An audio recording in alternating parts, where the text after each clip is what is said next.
로마서 7장입니다. 오늘 로마서 7장 1절로 6절까지만 하겠습니다. 요 절은 로마서 7장 6절입니다.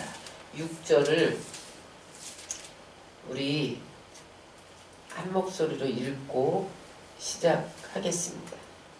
로마서 7장 6절을 다 같이 한 목소리로 읽겠습니다. 시작.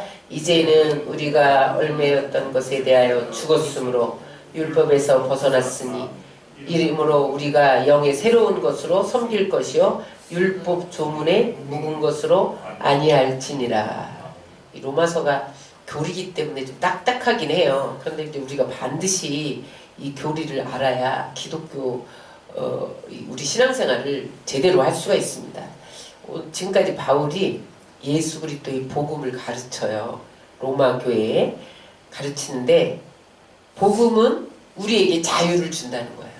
그래서 우리가 6장에서는 죄에서 자유케 되는 것을 가르쳐줬고 7장에서는 율법에서 자유케 되는 것을 가르쳐줬고 8장에서 이제 7장에서 율법에서 자유케 되는 걸 가르칩니다. 우리가 지난 시간 6장까지는 죄에서 자유케 되는 것을 가르쳐줬고 오늘 7장부터는 이제 7장은 율법에서 어떻게 자유로워질 수 있는가, 8장은 사망에서 어떻게 자유해질 수 있는가를 가르치고 있어요.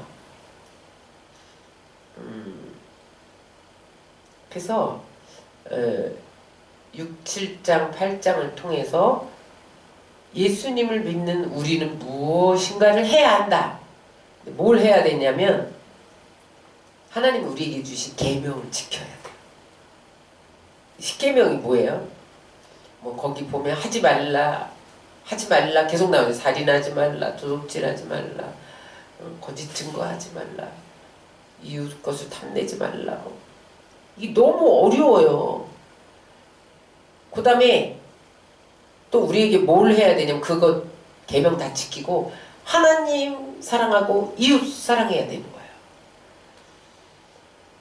이게 어렵습니다. 하나님을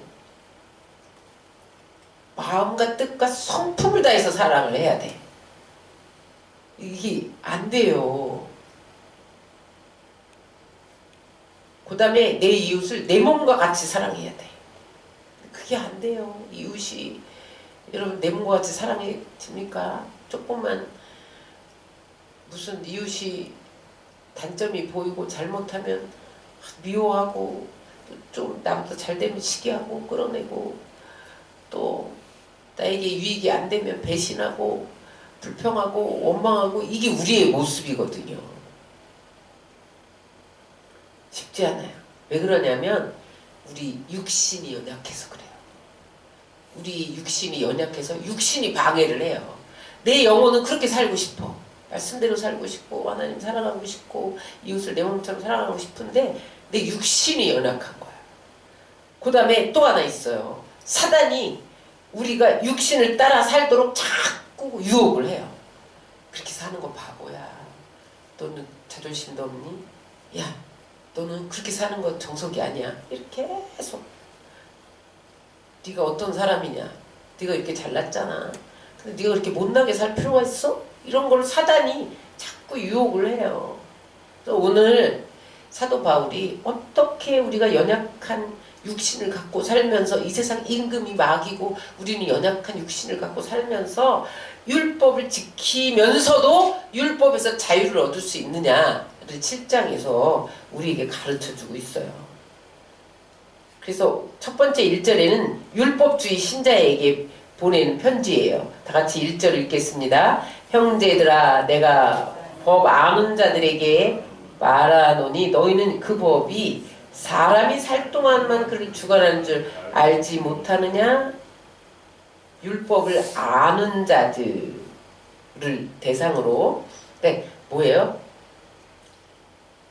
은혜로 구원받았는데 은혜로 구원받았음에도 불구하고 율법적으로 신앙생활하는 사람들에 대해서 이제 말하는 거예요.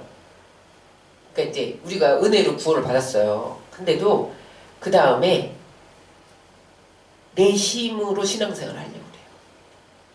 그래서 내 노력으로 율법을 지키려고 그래. 이 말씀을 내가 노력하는 거예요. 그래서 언제나 내 힘으로 주의 뜻을 행해야 된다. 주체가 자신이 되는 거예요. 삶의 주체가 자신이. 다시 말하면 내 힘으로 내가 사는 사람들, 구원을 받았는데도 그것을 율법주의 신자라고 말합니다. 여러분, 저도 성령으로 충만함을 받기 전에, 물론 우리가 구원받는 거는요, 우리의 힘으로 구원받는 게 아니에요. 무조건적인 은혜로 구원받는 거예요. 그래서 그 다음에 이제 우리가 성령 충만함 속에 들어가야 성령이 우리를 끌어가요. 신앙생활이 즐겁고 기뻐요. 그런데 우리가 내 힘으로 내 의지로 신앙생활 하려고 하면요, 피곤하고 지쳐요. 나가 자빠집니다. 그리고 율법도 제대로 못 지켜요.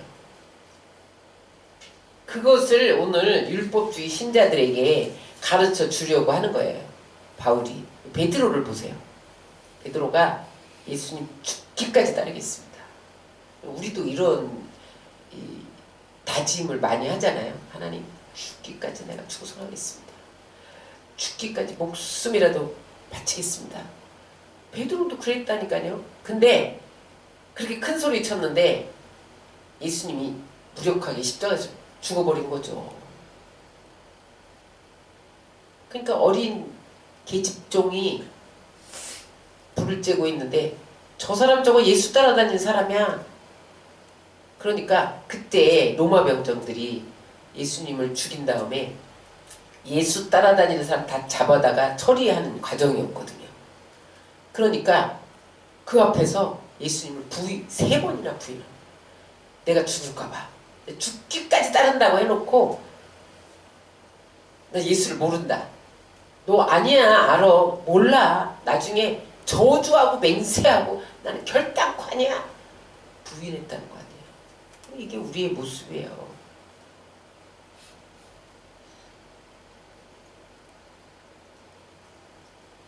그래서 그렇게 살아가는 사람들은 행위로 사람을 평가해요.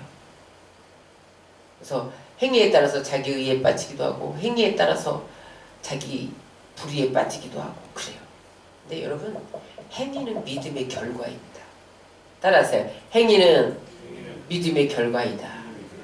믿음이 있으면 율법을 행하게 돼요.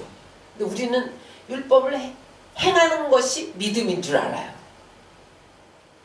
근데 행위가 있다고 반드시 믿음이 있는 건 아니에요. 다시 말하면 제가 사당동 살 때에 가끔 그 뒤에 이렇게 운동할 수 있는 산이 있어요. 산. 쬐끄만 산이 있는데 거기 절이 있어요. 절이. 산이 있는데 여기 뭐 테니스도 칠 수 있고 이쪽 공간에 운동시설이 다 돼 있고 걸을 수도 있고 막 운동장 돌을 수도 있는데 거기 앞에 절이 있어요. 내가 운동하러 절에 가요. 그렇다고 내가 불심이 깊은 사람은 아니잖아. 절에 가는데 운동하러 가는 거예요. 나는 믿음이 없이 행하는 게 율법이에요. 내가 행하긴 하는데 난 불심은 없어. 그냥 하는 거야. 그 앞에서 나는 운동을 하기 위해서 가는 거야. 그래서 여러분, 행위는 믿음의 결과로 나와야지 믿음이 있으면 행위가 따라오는 거지 내가 율법을 지킨다고 믿음이 있는 건 아니에요. 응? 그래서 여러분, 하나님은 언제나 우리에게 믿음을 요구하십니다. 그러면은 믿음이 있노라고 행함이 없는 것은 죽은 믿음이에요. 믿음이 있으면 행함이 따라오게 돼 있어요. 근데 나는 믿음이 좋아. 근데 행위를 보면 하나님 말씀도 안 지키고 똑같이 세상 사람과 살아. 그거는 믿음이 없는 사람이에요. 그래서 야고보서 기자가 계속 행함이 없는 믿음, 죽은 믿음이다. 그러다 보니까 이제 행위주의자들이 또 나와요. 행함으로 구원받는다. 행함으로 구원받는 건 아니에요. 은혜로 구원받지만 우리가 믿음이 생기면 자동적으로 말씀을 행하게 된다는 거예요. 말씀대로 살게 된다는 거예요. 오늘 사도 바울이 그렇게 우리에게 가르쳐주고 있습니다. 그래서 하나님은요, 믿음으로 행하는 자와 함께 하세요. 믿음으로 행하는 자와 함께 일하세요. 그래서 여러분 12회를 혈루병을 앓는 여인이 예수님을 만나야만 내가 고침을 받을 것 같아. 12회를 피를 쏟았으니 여러분 정말 살겠어요? 내가 예수님만 만나면 내가 고침을 받으리라. 그런데 사람들이 너무너무 운집해서 갈 수가 없는 거야. 사람들이 예수님을 밀고 당기고 그럴 때에 한 사람도 고침받았다는 얘기가 안 나와요. 예수님의 몸에 손을 대고 밀고 당기고 다 거기 왜 몰려왔겠어요? 다 고침받으려고. 예수님을 만나면 고침받으려고 온 사람인데 그 사람들이 밀고 당길 때는 한 사람도 고침을 못 받았어요. 근데 12회를 혈루병 앓는 여인이 그 사람들을 해치고 겨우겨우 가서 옷가에 손을 댔는데 예수님 몸에서 능력이 흘러나간 거예요. 그래서 누가 내 몸에 손을 대었느냐? 예수님이 아신 거예요. 그 많은 사람이 손을 댔는데 예수님 그 말씀 안 하셨어요. 능력이 흘러나가지 않았어요.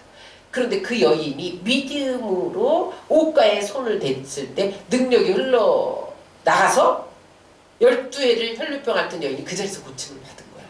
이게 믿음입니다. 그래서 하나님은 믿음이 적은 자들아 왜 나를 의심하느냐? 이 믿음이 없는 세대요. 막 이러면서 책망하셨잖아요. 그래서 여러분 우리는 율법을 내 힘으로 행하려고 하면 안 돼요.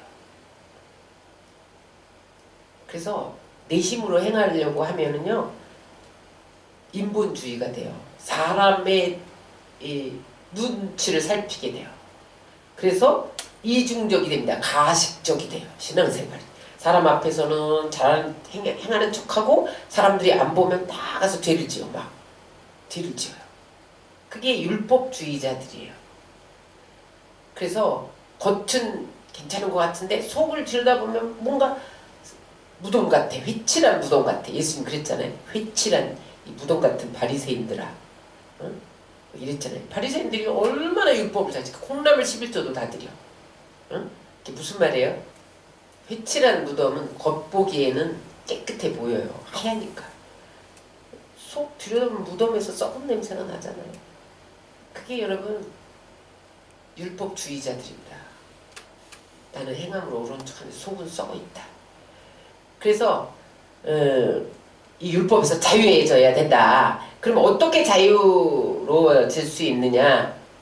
2절, 3절을 읽겠습니다. 시작! 남편이 있는 여인이 그 남편 생전에는 법으로 그에게 매인바되나 만일 그 남편이 죽으면 남편의 법에서 벗어나느니라.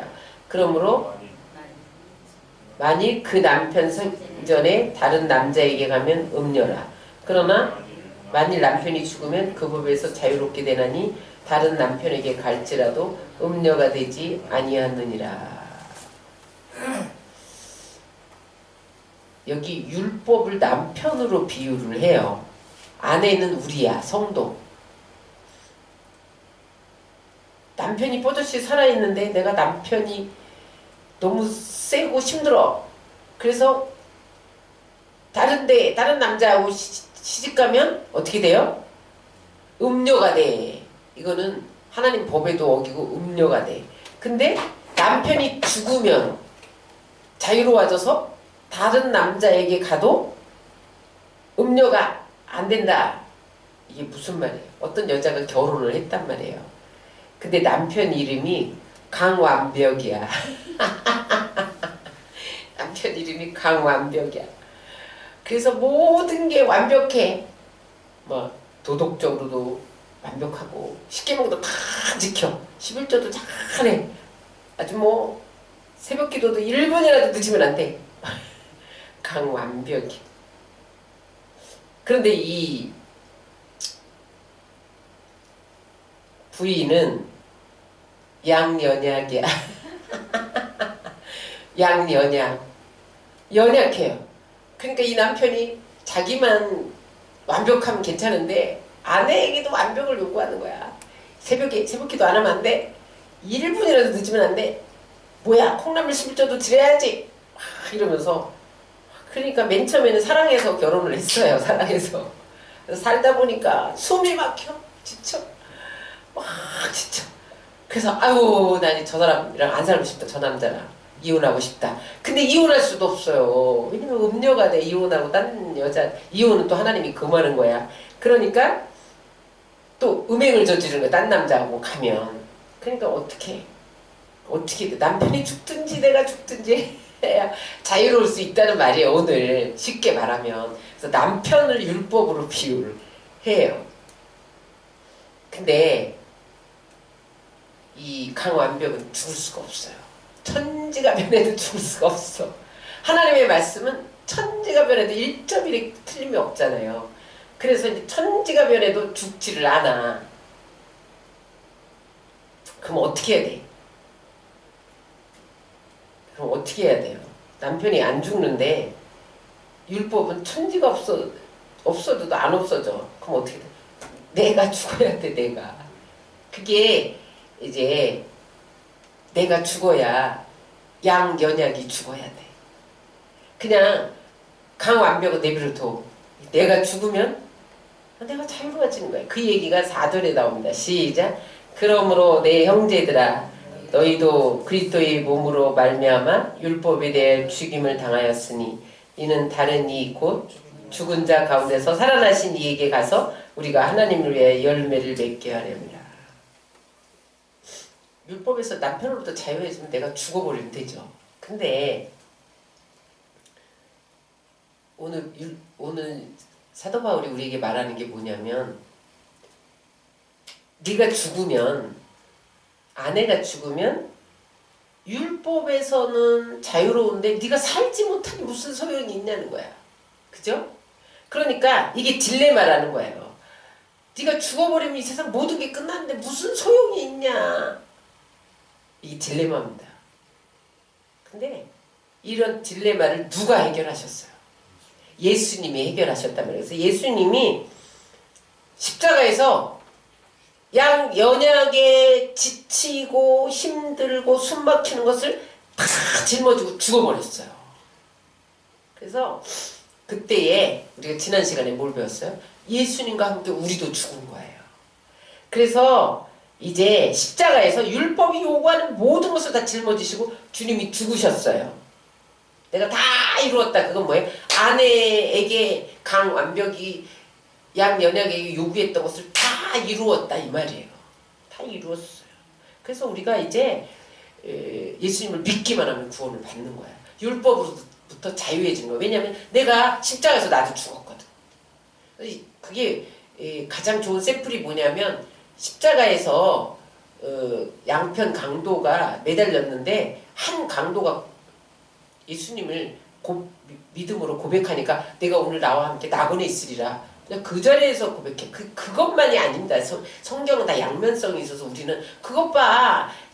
강도도 뭐 십자가에 달려서 예수님 고백해서 낙원에 갔잖아. 우리도 실컷 나쁜 짓 하다가 죽을 때 되면 그때 고백하면 돼. 이렇게 하는 사람이 있어요. 성경은요 절대 한 구절만 갖고 해석하면 안 됩니다. 전체를 꿰뚫어야 돼. 그런데 성경은 또 뭐라 그래요? 거룩함이 없이는 주를 볼 수 없다. 응? 성화되지 않고는 내가 십자가에 못 박혀 날마다 죽고 내 안에 거룩함이 일어나지 않으면 주를 볼 수 없다. 계속 양면성이 있잖아요. 그래서 이제 우리가 십자가에서 죽고 예수님 부활할 때 살았어요. 살면서 새 생명을 얻고 우리 안에 이제 누가 들어왔어요? 성령이 들어오셨어요. 그래서 이제 우리는 새 생명 얻은 우리가 되었어요. 새 남편을 맞이했어요. 새 남편을 맞이했는데 그 두 번째 남편이 누구냐면 이이해야. 이이해. 노이해라고 해야 됩니다. 이이해. 노이해. 노이해가 뭐예요? 그 두 번째 남편은 뭐든지 이해를 다 해줘. 양연약의 연약함을 다 알아. 힘든 것도 알고 실수와 허물도 그냥 감당해줘. 그리고 죄를 지으면 담당해줘. 용서해줘. 힘 주시고 기쁨을 주시고 자유를 주시고 용기를 주시고 평화롭고 행복하게 살게 되었다는 거예요. 근데 전 남편 완벽이 있잖아요. 율법. 그게 율법이거든요. 네. 그 남편은 전 남편은 있는데 기능을 하지 못해요. 남편의 기능을 못하잖아요. 이제 새 남편에게 갔으니까 그냥 그 남편은 뭐래? 예수를 잘 섬기도록 도와주는 역할을 하는 게 율법의 역할이에요. 지금 오늘 왜 자꾸 예수님이 남편이 죽어야 되고 네가 죽어야 되고 뭐 이런 얘기를 하냐. 근데 우리가 예수를 믿으면 율법은 더 이상 우리에게 완벽한 남편 노릇을 못하고 우리를 예수님께 잘 섬기도록 역할을 하는 게 율법이에요. 그래서 율법은 몽학 선생이고 거울이고 우리의 죄를 비춰주면서 깨닫게 하는 기능만 합니다. 그래서 깨달을수록 은혜가 많은 거죠. 자, 그래서 이제는 영의 새로운 것으로 살게 되었다는 이야기가 5절, 6절입니다. 시작. 우리가 육신에 있을 때에는 율법으로 말미암는 죄의 정욕이 우리 지체 중에 역사하여 우리로 사망을 위하여 열매를 맺게 하였더니 이제는 우리가 얽매였던 것에 대하여 죽었으므로 율법에서 벗어났으니 이러므로 우리가 영의 새로운 것으로 섬길 것이요 율법의 조문에 묵은 것으로 아니할지니라. 율법의 조문에 묵은 것으로 전에는 했다는 거예요. 근데 그게 뭐예요? 육신의 힘으로 하나님을 섬겼다는 거예요. 율법의 조문에 묵은 것은 육신의 내 힘으로 하나님을 섬겼는데 그러다 보니까 다 지치고 너무 자빠졌다는 거예요. 죄를 지을 수밖에 없었고 죽을 수밖에 없고 사망의 열매를 맺을 수밖에 없었는데 그래서 우리 안에 두려움이 있고 불안이 있고 슬픔이 있고 그랬던 거예요.